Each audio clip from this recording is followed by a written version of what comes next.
अरविंद कुमार स्वागत करता हूं आपके अपने YouTube चैनल सक्सेस मंत्रा बाय भव्या कश्यप में। आज के इस लेक्चर में डिस्कस करेंगे 14 जुलाई 2023 के मोस्ट इंपोर्टेंट करंट अफेयर्स के क्वेश्चंस।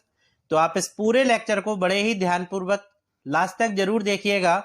वीडियो के अंत में कल के महत्वपूर्ण करंट अफेयर्स का रिवीजन भी करेंगे, साथ ही साथ जीएस की पाठशाला में महत्वपूर्ण टॉपिक के क्वेश्चन आंसर भी सॉल्व करेंगे। और आज मैं बता दूं आपको कि जीएस की पाठशाला में भारत के प्रमुख दर्रे ये आपका टॉपिक रहेगा। चलिए चलते हैं पहले क्वेश्चन की ओर। पहला क्वेश्चन है, यूपी सरकार और एनटीपीसी हिस्सेदारी के तहत, दोनों के बीच में हिस्सेदारी हुई है, एक समझौता हुआ है। इसके तहत उत्तर प्रदेश का पहला ओबरा डी नाम से 800 मेगावाट के 2 पावर प्लांट लगाने की निर्णय लिया गया है। यह प्लांट कहां लगाया जा रहा है उत्तर प्रदेश में, यह आपको बताना है। देखिए, दो के बीच समझौता हुआ है, यूपी सरकार और एनटीपीसी के बीच समझौता हुआ है। 2 पावर प्लांट लगाए गए हैं 800 मेगावाट के ओबरा डी नाम से। अब ये जो लगाए गए हैं प्लांट कहां लगाए गए हैं वो आपको बताना है। ऑप्शन ए है झांसी, ऑप्शन बी है रायबरेली, ऑप्शन सी है सोनभद्र और ऑप्शन डी है लखनऊ। इसका सही आंसर लगा लीजिए। सही आंसर है इसका ऑप्शन सी, सोनभद्र। सोनभद्र में ये प्लांट लगाए गए हैं, लगाए जा रहे हैं। अब इसके बारे में पढ़ लेते हैं थोड़ा सा। योगी सरकार मतलब उत्तर प्रदेश सरकार ने प्रदेश में उपभोक्ताओं को सस्ती बिजली मुहैया कराने, पहले उद्देश्य क्या है उसका, बिजली कैसी होगी, अब सस्ती होगी। सस्ती बिजली मुहैया कराने के लिए प्रयास शुरू करने के क्रम में सोनभद्र में, कहां पे, सोनभद्र में ओबरा डी नाम से, किस नाम से, ये भी देखिए क्वेश्चन कौन कौन से बनते हैं मैं बताते चल रहा हूं। कहां पर, सोनभद्र में, किस नाम से, ओबरा डी नाम से। कितनी मेगावाट, तो 800 मेगावाट के 2 पावर प्लांट। तो टोटल कितने हो जाएंगे, 8 दूनी 1600 मेगावाट का प्लांट हो जाएगा। वो लगाने का निर्णय लिया गया है, जिसमें यूपी सरकार और एनटीपीसी की 50-50% की हिस्सेदारी होगी। तो यूपी सरकार ने किसके साथ ये समझौता किया, तो एनटीपीसी के साथ। और दोनों के बीच में कितने परसेंट की हिस्सेदारी है, तो 50% की। बहुत सारे क्वेश्चन इससे बन सकते हैं, किस किस टाइप से बन सकते हैं वो भी मैंने बता दिया। क्वेश्चन नंबर दूसरे पे चलने के पहले, अगर आप पहली बार हमारे चैनल पर विजिट कर रहे हैं तो चैनल को सब्सक्राइब कर लें, साथ ही साथ बेल आइकन को दबाना ना भूलें, ताकि आपको क्लास का नोटिफिकेशन सबसे पहले मिल सके। और इस क्लास की पीडीएफ आपको हमारे टेलीग्राम चैनल पर, जिसका नाम नीचे लिखा हुआ है सक्सेस मंत्रा बाय भव्या कश्यप, ये टेलीग्राम चैनल का भी नाम है, इस पे आपको पीडीएफ मिल जाएगी। चलते हैं क्वेश्चन नंबर दूसरे की ओर। क्वेश्चन नंबर दूसरा है, ग्लोबल फायर पावर सूचकांक 2023 में भारत की सैन्य शक्ति को कौन से स्थान पर रखा गया है। तो आपको बताना है भारत की सैन्य शक्ति को किस स्थान पर रखा गया है इस सूचकांक में। ऑप्शन ए है दूसरे, ऑप्शन बी है तीसरे, ऑप्शन सी है चौथे या ऑप्शन डी है 5वें। तो सही आंसर लगा लीजिए दोस्तों। इसका सही आंसर है ऑप्शन सी, चौथे स्थान पर भारत की पोजीशन है। अच्छा, इसके बारे में एक चीज देख लीजिए, थोड़ा सा ये जो इसमें चित्र डला हुआ है थोड़ा सा हम लोग बड़ा करते हैं। पहले पोजीशन आप समझ पा रहे होंगे, मैं बोले दे रहा हूं। पहले पोजीशन पे है यूएसए, दूसरे पे है रसिया, तीसरे पे है चीन और चौथा स्थान मिला है भारत का। 5वें पे है यूके, 6वें में है साउथ कोरिया और 7वें में आपको याद रखना है पाकिस्तान। ठीक है ना। तो चौथा इंडिया, 7वां पाकिस्तान, पहला है यूएसए का, दूसरा है रसिया का और तीसरा है चाइना का। ये सब आपको याद रखना है। क्वेश्चन नंबर तीसरे पे चलते हैं। क्वेश्चन नंबर तीसरा है, हाल ही में G20 अपराध और सुरक्षा सम्मेलन का आयोजन कहां हुआ है। यह आपको बताना है कि G20 अपराध और सुरक्षा सम्मेलन का आयोजन हाल ही में कहां हुआ है। ऑप्शन ए है गुरुग्राम में, गुरुग्राम जो है वो हरियाणा का है। ऑप्शन बी है कानपुर, जो उत्तर प्रदेश का है। ऑप्शन सी उज्जैन, यह आपके मध्य प्रदेश का है। और ऑप्शन डी जयपुर, राजस्थान का है। आपको बताना है इन चारों में कहां G20 अपराध और सुरक्षा सम्मेलन का आयोजन किया गया है। तो इसका सही आंसर लगा लीजिए। इसका सही आंसर है ऑप्शन ए, हरियाणा के गुरुग्राम में। अब इसके बारे में मैं आपको बता दूं कि केंद्रीय गृह मंत्री जो हैं अमित शाह जी ने हरियाणा के गुरुग्राम में अपराध और सुरक्षा पर G20 सम्मेलन का उद्घाटन सत्र को संबोधित किया था। ठीक है, तो ये भी याद रखना है आपको, किसने इस सत्र का संबोधन किया था, वो किया है गृह मंत्री अमित शाह जी ने। चलिए अगला क्वेश्चन देख लेते हैं, क्वेश्चन नंबर 4। क्वेश्चन नंबर 4 कह रहा है हाल ही में दुनिया का पहला मीथेन संचालित रॉकेट JUQ-2, नाम याद रखिए रॉकेट का, JUQ-2 लॉन्च हुआ है, वह किस देश का है? यहां पे डबल स्टार लगा लो, यहां से आपको ये वाला क्वेश्चन देखने को एग्जाम में मिल सकता है। ऑप्शन ए दक्षिण कोरिया का, ऑप्शन बी है यूएसए का, ऑप्शन सी है चीन का, ऑप्शन डी है जापान का। तो ये मीथेन से संचालित है, तो इसका जो फ्यूल है वो मीथेन से संचालित रहेगा जो फ्यूल में है। तो इसका मतलब ये है कि फ्यूल के मामले में ये सस्ता रहेगा, इतना ज्यादा फ्यूल नहीं लगेगा इसमें, क्योंकि मीथेन से चल रहा है इसलिए सस्ता होगा। और इसका नाम है JUQ-2, ये लॉन्च किया है चीन ने। ऑप्शन सी इसका सही है, इसे आपको याद रखना है। अगला वाला भी मोस्ट इंपोर्टेंट क्वेश्चन है। अगला है हाल ही में किस देश ने गुइलेन बर्रे सिंड्रोम के वजह से स्वास्थ्य आपातकाल की घोषणा की है? फिर से इसका सिंड्रोम का नाम सुन लीजिए, गुइलेन बर्रे सिंड्रोम, इसकी वजह से स्वास्थ्य आपातकाल की घोषणा की है। ऑप्शन ए चीन, ऑप्शन बी है अर्जेंटीना, ऑप्शन सी है पेरू, ऑप्शन डी है ब्राजील। तो इसका सही आंसर लगा लीजिए, पेरू जो कंट्री है, पेरू कंट्री ने 90 दिनों के राष्ट्रीय स्वास्थ्य आपातकाल की घोषणा गुइलेन बर्रे सिंड्रोम की वजह से कर दी है। कोविड के बाद ये वहां पर बहुत तेजी से बढ़ रहा है, जिसे देखते हुए वहां के पेरू में, पेरू नामक कंट्री ने लीमा में ये घोषणा की है कि गुइलेन बर्रे सिंड्रोम की वजह से 90 दिन का वहां पे राष्ट्रीय आपातकाल लगाया जाएगा। अगला वाला मोस्ट इंपोर्टेंट है।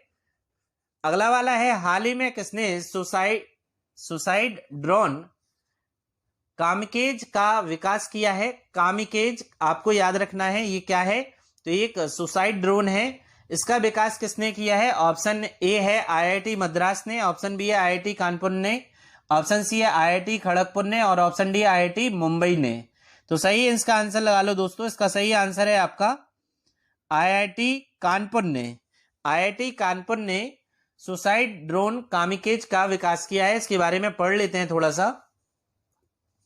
IIT कानपुर ने सुसाइड ड्रोन बनाया है। इस ड्रोन में 6 किलोग्राम, याद रखना है कितने किलोग्राम वजन ले जाने की क्षमता है, तो 6 किलोग्राम वजनी हथियार यानी विस्फोटक लगाया जा सकता है। यह 100 किलोमीटर की रेंज तक दुश्मन के अड्डे पर हमला कर सकता है। मोस्ट इंपोर्टेंट कि कितने किलोमीटर की रेंज में दुश्मन पर अटैक करेगा ये, तो 100 किलोमीटर की रेंज होगी। और कितने किलोग्राम के विस्फोटक ले जा सकता है, तो 6 किलोग्राम विस्फोटक ये उठा सकता है। ये इंपॉर्टेंट है, दोनों आपको याद रखना है। और किसने इसका विकास किया है, किसने इसे बनाया है? IIT कानपुर। और इसका नाम क्या है इस ड्रोन का? इसका नाम है कामिकेज ड्रोन। ये सारी चीजें आपको याद रखनी है। अगला है पुस्तक से है और ऑथर से है। Vajpayee the ascent of the Hindu rights 1924-1977 पुस्तक के लेखक कौन है? तो आपको ये बताना है, ये मोस्ट इंपोर्टेंट पुस्तक है, इसके लेखक कौन है? Option A Abhishek Chaudhary, option B Sanjay Jain, option D RNP Singh, option D Dharmendra Pradhan. सही है, इसका आंसर लगा लीजिए, सही इसका आंसर है दोस्तों ऑप्शन ए अभिषेक चौधरी। क्या सही आंसर है? अभिषेक चौधरी इसका आंसर है। किताब का नाम फिर से सुन लीजिए, Vajpayee the ascent of the Hindu right, ये आपको याद रखनी है। अगला क्वेश्चन, क्वेश्चन नंबर 8 है किस राज्य या केंद्र शासित प्रदेश में मोबाइल दोस्त ऐप लॉन्च किया गया है? इन चारों में आपको बताना है किस राज्य सरकार ने मोबाइल दोस्त ऐप लॉन्च किया है। इसका उद्देश्य मैं आपको बाद में बताऊंगा, पहले इसके ऑप्शन देख लेते हैं। ऑप्शन कौन कौन से? Option A Bihar, option B है जम्मू कश्मीर, ऑप्शन सी है तमिलनाडु, ऑप्शन डी है उत्तर प्रदेश। तो दोस्तों मोबाइल दोस्त ऐप जो है वो लॉन्च किया है जम्मू कश्मीर केंद्र शासित प्रदेश सरकार ने। ठीक है, तो आपको ये याद रखना है मोबाइल दोस्त ऐप। अब इसका उद्देश्य क्या है वो देख लेते हैं। मोबाइल दोस्त ऐप का उद्देश्य है जम्मू और कश्मीर के लोगों को उनके मोबाइल उपकरणों से सीधे सभी सरकारी नागरिक सेवाएं, जो भी नागरिक सेवाएं चल रही हैं उन तक पहुंचाना, उन्हें सुनिश्चित करना। इस मोबाइल ऐप का उद्देश्य है। जो भी राज्य सरकार सेवाएं चला रही है नागरिकों के लिए, वो नागरिकों तक पहुंच जाए, इसका ये उद्देश्य है मोबाइल दोस्त ऐप का। चलिए क्वेश्चन नंबर 9 देख लेते हैं। क्वेश्चन नंबर 9 ने दुनिया में तहलका मचा के रख दिया है। ये मोस्ट इंपोर्टेंट है, डबल स्टार लगा लीजिए। इसमें है, हाल ही में कृत्रिम बुद्धिमत्ता आधारित स्टार्टअप XAI को किसने लॉन्च किया है? तो ये लॉन्च किया है, आपको ऑप्शन दे रहे हैं। ऑप्शन ए है एलन मस्क, ऑप्शन बी है मार्क जुकरबर्ग, ऑप्शन सी है बिल गेट्स, ऑप्शन डी है अनिल अंबानी। तो इसका सही आंसर लगा लीजिए। सही आंसर इसका एलन मस्क, आंसर है एलन मस्क। चलिए क्वेश्चन नंबर 10। क्वेश्चन नंबर 10 कह रहा है, रक्षा मंत्रालय ने भारतीय नौसेना के कितने राफेल लड़ाकू विमानों की खरीद को मंजूरी दी है? ऑप्शन ए 22, ऑप्शन बी है 24, ऑप्शन सी है 26 या ऑप्शन डी है 30। तो सही इसका आंसर लगा लीजिए। सही इसका आंसर होगा आपका 26। 26 इसका सही आंसर है, ऑप्शन सी। इसके बारे में देख लेते हैं।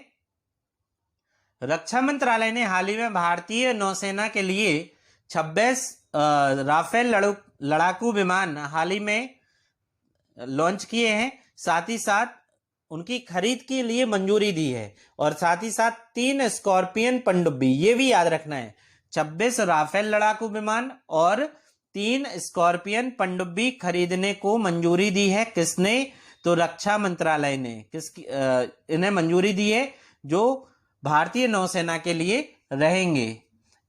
भारतीय नौसेना के लिए रहेंगे 26 लड़ाकू विमान, और भारतीय जल सेना के लिए जो रहेंगे वो रहेंगे 3 स्कॉर्पियन पनडुब्बी। अगला है क्वेश्चन नंबर 11। हाल ही में क्वांटम कंप्यूटिंग में क्रांति लाने वाले मेजराना जीरो मोड्स कण की खोज किसने की है?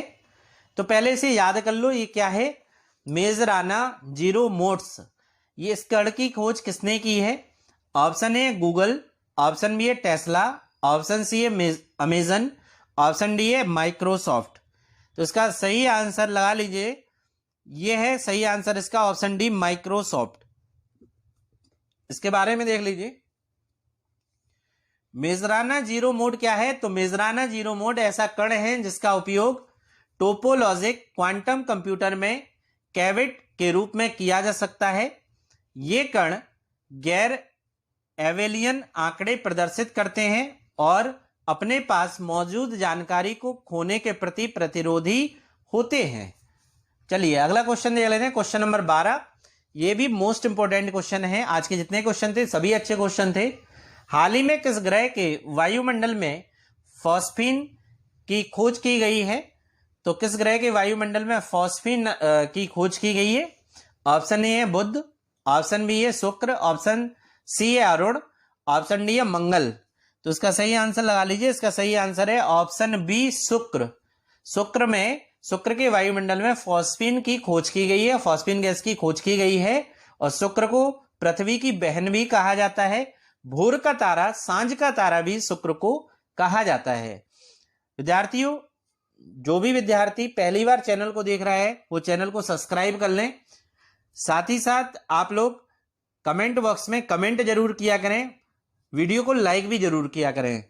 चलिए रोज की बात ही हम लोग रिवीजन क्लास कर लेते हैं। आज की जो कल की रिवीजन क्लास है 13 जुलाई की, उसे फटाफट तौर पे रिवीजन कर लेते हैं।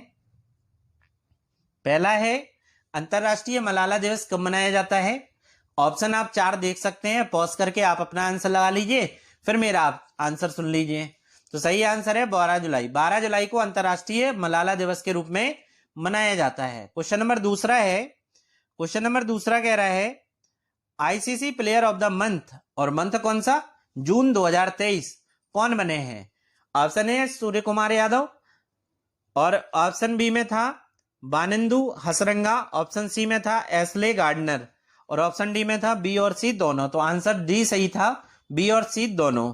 आपको मैंने कल बताया था कि श्रीलंका के स्पिनर हैं बानिंदु हसरंगा, इन्हें मिला है, और साथ ही साथ ऑस्ट्रेलिया की जो क्रिकेटर हैं महिला वर्ग में एस्ले गार्डनर, इन्हें भी मिला है। तो दोनों लोगों को ICC player of the month June चुना गया है? क्वेश्चन नंबर तीसरे पे चलते हैं। भारत और किस देश ने डॉलर पर निर्भरता कम करने हेतु रुपए में व्यापार लेन देन शुरू किया है? देखिए इसका सही आंसर लगा लीजिए आप, ऑप्शन बी इसका सही है, बांग्लादेश के साथ ये व्यापार समझौता हुआ है।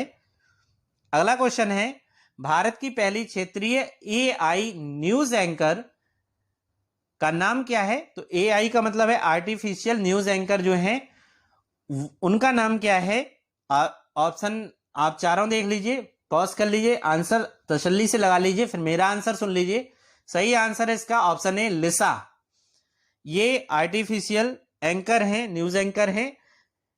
ये किसने लॉन्च किया है? तो उड़ीसा की एक न्यूज चैनल कंपनी है जिसने इसे लॉन्च किया है, और ये उड़िया और साथ ही साथ अंग्रेजी 2 लैंग्वेज में समाचार बोलेंगी। अगला है क्वेश्चन नंबर 6, ऑनलाइन गेमिंग और कैसीनो के लेन देन पर हाल ही में कितने % जीएसटी लगाया गया है? तो इन पांचों में आपको बताना है कितने % जीएसटी लगाया गया है। तो ये लगाया गया 28%, ऑप्शन डी सही है इसका। अगला क्वेश्चन है, किस संगठन के महासचिव शेख मोहम्मद बिन अब्दुल करीम भारत की यात्रा पर आए हुए हैं? ये किस संगठन के महासचिव हैं? तो ऑप्शन डी इसका सही है, मुस्लिम वर्ल्ड लीग के ये महासचिव हैं जो हाल ही में भारत की यात्रा पर आए हुए हैं। क्वेश्चन नंबर 7 है, एसबीआई कार्ड के एमडी और सीईओ कौन बने हैं? तो ये बने हैं ऑप्शन डी अभिजीत चक्रवर्ती, एसबीआई कार्ड के एमडी और सीईओ बने हैं। क्वेश्चन नंबर 8 है, भारतीय रक्षा मंत्री राजनाथ सिंह ने हाल ही में कहां हिंदुस्तान एरोनॉटिक्स लिमिटेड के क्षेत्रीय कार्यालय का उद्घाटन किया है? चारों ऑप्शन में आप लगा लीजिए फटाफट। इसका सही आंसर है ऑप्शन बी मलेशिया में रक्षा मंत्री राजनाथ सिंह ने हाल ही में हिंदुस्तान एरोनॉटिक्स लिमिटेड जिसे हाल एचएएल के क्षेत्रीय कार्यालय का उद्घाटन किया है। क्वेश्चन नंबर 9 है, राष्ट्रीय कृषि और ग्रामीण विकास बैंक नाबार्ड स्थापना दिवस कब मनाया जाता है? तो ये जो मनाया जाता है वो 12 जुलाई को प्रत्येक वर्ष मनाया जाता है, और इस बार इसलिए ज्यादा चर्चा में रहा है क्योंकि इसने अपना 42वां स्थापना दिवस मनाया है। क्वेश्चन नंबर 10 है, जेंस स्टॉल्टेनबर्ग को लगातार तीसरी बार किस समूह का प्रमुख चुना गया है? तो जेंस स्टॉल्टेनबर्ग जो है उन्हें जो चुना गया है वो नाटो का प्रमुख चुना गया है, एनएटीओ नाटो, ऑप्शन ए सही है। दोस्तों आज की पाठशाला की ओर चलते हैं, और पाठशाला में प्रमुख टॉपिक जो हमने आपको बताया था स्टार्टिंग में, भारत के प्रमुख दर्रे हैं, और ये बहुत ही महत्वपूर्ण टॉपिक है। हर एग्जाम में यहाँ से क्वेश्चन को देखने को मिलते हैं। तो अगर आप करंट अफेयर्स के साथ साथ जीएस की किसी एक टॉपिक पर डे चर्चा कर लेते हैं तो आपका जीएस भी मजबूत होता चलेगा। पहला क्वेश्चन है, हिमाचल प्रदेश में स्थित दर्रा। तो आपको क्वेश्चन बता दिया था, ऑप्शन सुन लीजिए, Jelepla, option B Nathula, option C Zojila, option D Shipkila. तो देखिए हम आपको बता दें, जेलेपला और नाथुला जो है वो दोनों दर्रे हैं आपके सिक्किम में। कहां पे है? सिक्किम में है ये दोनों दर्रे। और दूसरा जो दर्रा है जोजिला, ये J&K मतलब जम्मू और कश्मीर में है ये दर्रा। फिर बचा कौन सा? सिपकीला दर्रा। सिपकीला दर्रा जो है वो हिमाचल प्रदेश में, और यही पूछा गया था हिमाचल प्रदेश में स्थित दर्रा कौन सा है? तो सिपकीला है, आपका ऑप्शन डी सही है यहाँ पे। चलिए क्वेश्चन नंबर दूसरा देख लेते हैं। क्वेश्चन नंबर दूसरा जो कह रहा है कि जवाहर सुरंग जो है, जवाहर सुरंग नाम किस प्राकृतिक दर्रे को दिया गया है? तो आपको बताना है जवाहर सुरंग किस नाम जो है वो किस प्राकृतिक दर्रे को दिया गया है। ऑप्शन ए सिपकीला, ऑप्शन बी है बनिहाल, ऑप्शन सी है बुंदिल, ऑप्शन बुंदिल पीर दर्रा, ऑप्शन डी है पीर पंजाल दर्रा। तो सही आंसर लगा लो, ऑप्शन बी सही है इसका, बनिहाल दर्रा। चलिए अगला क्वेश्चन है, क्वेश्चन नंबर तीसरा, बुर्जिल तथा जोजिला दर्रा निम्नलिखित में से किस राज्य में स्थित है? ऑप्शन ए है उत्तराखंड, ऑप्शन बी है सिक्किम, ऑप्शन डी है जम्मू कश्मीर, ऑप्शन सी है जम्मू कश्मीर, ऑप्शन डी है सिपकीला। थोड़ा सा ऑप्शन डी में आप कर लीजिए, ऑप्शन डी में अरुणाचल प्रदेश कर लीजिए। क्या कर लीजिए? अरुणाचल प्रदेश। राज्य पूछ रहा है ना, तो सिपकीला तो दर्रा का नाम आ गया है, तो अरुणाचल प्रदेश कर लीजिए। थोड़ा सा कंप्यूटर से मिस्टेक हो गया, कंप्यूटर से नहीं, कंप्यूटर पे काम करने पर मिस्टेक हो गया। चलिए क्वेश्चन नंबर तीसरा का सही आंसर लगा लीजिए। बुर्जिल और जोजिला जो दर्रा है वो है ऑप्शन सी जम्मू कश्मीर में। कहां पे? जम्मू कश्मीर में है। क्वेश्चन नंबर चौथे पे चलते हैं। क्वेश्चन नंबर चौथा कह रहा है कौन सा दर्रा पश्चिमी घाट पर्वतमाला में स्थित नहीं है। तो कौन सा ऐसा दर्रा है जो पश्चिमी घाट पर्वतमाला में स्थित नहीं है। ऑप्शन देख लीजिए। ऑप्शन ए पीपली दर्रा, ऑप्शन बी है पालघाट दर्रा, ऑप्शन सी है भूरघाट दर्रा, ऑप्शन डी है थालघाट दर्रा। तो आपको हम बता दें कि जो दर्रा है पश्चिमी घाट कह रहा है। पश्चिमी घाट जानते होंगे, नहीं जानते हैं मैं बता दे रहा हूं आपको। पश्चिमी घाट जो होता है भारत का, ये वाला क्षेत्र होता है। ये देखिए श्रीलंका है और ये यहाँ ये महाराष्ट्र से लेकर आपके केरला तक, ठीक है। ये वाला जो घाट है, ये वाला, ये जो घाट है वो पश्चिमी घाट है। यहाँ पे कह रहा है कि कौन सा दर्रा पश्चिमी घाट पे नहीं है, ठीक है। तो पालघाट जो दर्रा है, ये वाला पालघाट, ये जो है केरल में है। भोरघाट और थालघाट ये दोनों आपके महाराष्ट्र में है। तो ये पश्चिमी घाट, महाराष्ट्र भी यहाँ पे है और केरल भी यहाँ पे है। तो ये दोनों तो कट गए। अब बचा क्या? बचा है पीपली घाट। पीपली घाट जो दर्रा है इसका सही आंसर हो जाएगा। आपको ऐसे ही एग्जाम में क्वेश्चन तोड़ने हैं। क्वेश्चन नंबर 5 है जोजिला दर्रा जोड़ता है। जोजिला दर्रा किसे किसे जोड़ता है? ऑप्शन ए है अरुणाचल प्रदेश को लासा से, ऑप्शन बी है चंबा को स्पीति से, ऑप्शन सी है कलिम्पोंग और लासा को, ऑप्शन डी है श्रीनगर और लेह को। तो श्रीनगर और लेह को जोजिला दर्रा आपस में जोड़ता है। ऑप्शन डी इसका सही है। क्वेश्चन नंबर 6 है आर्यों ने भारत में किस दर्रे से होकर प्रवेश किया था। आर्यों ने कह रहा है कि भारत में किस दर्रे से होकर प्रवेश किया था। ऑप्शन ए सतकीला दर्रा, ऑप्शन बी है काराकोरम, ऑप्शन सी है बोलन दर्रा, ऑप्शन डी है खैबर दर्रा। तो सही आंसर लगा लीजिए, ऑप्शन डी इसका सही है, खैबर दर्रा। यहां से आर्यों ने भारत में प्रवेश किया था और आर्य उच्च कुलीन थे और श्रेष्ठ माने जाते थे। ये वैदिक काल में लिखा हुआ है। आर्यों को कुलीन बताया गया है और श्रेष्ठ बताया गया है। क्वेश्चन नंबर 7 है बोमडिला दर्रा भारत के किस राज्य में है। ऑप्शन ए है अरुणाचल प्रदेश, ऑप्शन बी है उत्तराखंड, ऑप्शन सी है मणिपुर, ऑप्शन डी है सिक्किम। तो इसका सही आंसर लगा लीजिए, ऑप्शन ए इसका सही है, अरुणाचल प्रदेश। अगला क्वेश्चन है तुजू दर्रा भारत को किस देश से जोड़ता है। नहीं, तुजू दर्रा भारत को किस देश से जोड़ता है। तो आप इसका सही आंसर लगा लीजिए, जो तुजू दर्रा है वो भारत को किस देश से जोड़ेगा। ऑप्शन ए है भूटान, ऑप्शन बी है नेपाल, ऑप्शन सी है म्यांमार, ऑप्शन डी है चीन। तो ये जोड़ेगा भारत को म्यांमार से। किससे जोड़ेगा? म्यांमार से। और भारत और म्यांमार के बीच में एक पर्वत श्रृंखला है जिसका नाम है अराकानियोमा। ये भी आपको याद रखना है। Question number 9। क्वेश्चन नंबर 9 कह रहा है जम्मू से श्रीनगर का मार्ग किस दर्रे से होकर गुजरता है। ऑप्शन ए है पीर पंजाल, ऑप्शन बी है बनिहाल, ऑप्शन सी है बुर्जिल, ऑप्शन डी है जोजिला। तो सही आंसर लगा लीजिए, ऑप्शन बी बनिहाल इसका सही आंसर है। क्वेश्चन नंबर 10 कह रहा है निम्नलिखित में से कौन सा दर्रा हिमाचल प्रदेश में स्थित नहीं है। तो आपको इसका सही आंसर लगाना है, कौन सा दर्रा जो है वो हिमाचल प्रदेश में स्थित नहीं है। ऑप्शन ए जलेपला, ऑप्शन बी है सिपकीला, ऑप्शन सी है पाचाला, ऑप्शन डी है बारालाचा। तो सही आंसर लगा लीजिए, ऑप्शन ए जो है वो जलेपला हिमाचल प्रदेश में नहीं है। बाकी सिपकीला और बारालाचा तो हिमाचल प्रदेश में मैंने अभी आपको बताया था है। क्वेश्चन नंबर 11 है। क्वेश्चन नंबर 11 कह रहा है निम्नलिखित में से कौन सा दर्रा सिक्किम राज्य में स्थित है। तो कौन सा दर्रा सिक्किम में स्थित है। ऑप्शन ए है बुर्जिल और जोजिला, ऑप्शन बी है सिपकीला और यांग्याप, ऑप्शन सी है नाथुला जलेपला, ऑप्शन डी है माना और नीति। तो सही आंसर लगा लो, नाथुला और जलेपला। ऑप्शन सी इसका सही है। पहले क्वेश्चन में ये मैंने आपको बताया था। क्वेश्चन नंबर 12 है पालघाट निम्नलिखित में से किन किन के मध्य है। तो किन के मध्य है पालघाट जो दर्रा है वो केरल में है पालघाट दर्रा। ऑप्शन ए है कार्डमम पहाड़ी और पालनी हिल्स, ऑप्शन बी है अन्नामलाई हिल्स और कार्डमम हिल्स, ऑप्शन सी है नीलगिरी हिल्स और अन्नामलाई हिल्स, ऑप्शन डी है नीलगिरी हिल्स और कार्डमम हिल्स। ऑप्शन सी सही लगा लीजिए, नीलगिरी हिल्स और अन्नामलाई हिल्स के बीच में है ये पालघाट दर्रा जो केरल में है। क्वेश्चन नंबर 13 है खैबर दर्रा कहाँ है। ऑप्शन ए है पाकिस्तान, ऑप्शन बी है भारत, ऑप्शन सी है बांग्लादेश, ऑप्शन डी है भूटान।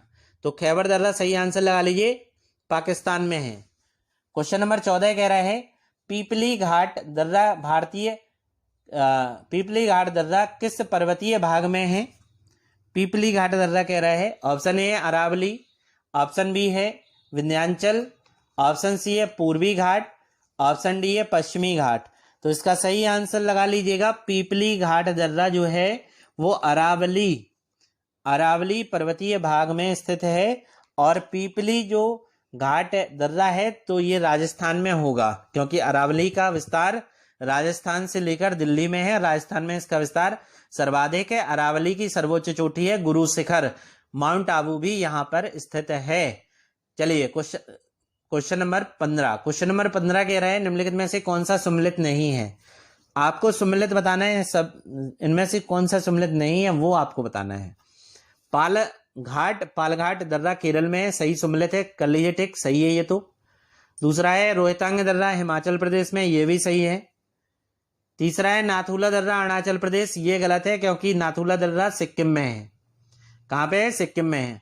और ऑप्शन डी है लिपलेख दर्रा उत्तराखंड, ये सही है। तो 3 सही थी, 1 गलत था इसमें, नाथुला सिक्किम में था। विद्यार्थियों आज मैंने आपको 14 जुलाई 2023 के महत्वपूर्ण करंट अफेयर्स के क्वेश्चन आंसर बताए हैं। 13 जुलाई की करंट अफेयर्स का रिवीजन कराया है। साथ ही साथ आज की जो पाठशाला है, आज की पाठशाला में मैंने आपको जो जीएस की पाठशाला है उसमें मैंने आपको भारत के प्रमुख दर्रे से कठिन प्रश्न निकाल के दिए हैं। सरल प्रश्न तो वो होते हैं कि ये कौन सा दर्रा किस राज्य में है, ठीक है ना। अब इस दर्रे से कौन से कठिन प्रश्न बन सकते थे वो मैंने आपको यहाँ पे दिए हैं। उम्मीद करता हूं आज का लेक्चर आपको पसंद आया होगा। अगर आपको आज का लेक्चर पसंद आया है तो आप हमारे YouTube चैनल को सब्सक्राइब, लाइक, कमेंट और ज्यादा से ज्यादा अपने दोस्तों और रिश्तेदारों में शेयर करें। धन्यवाद।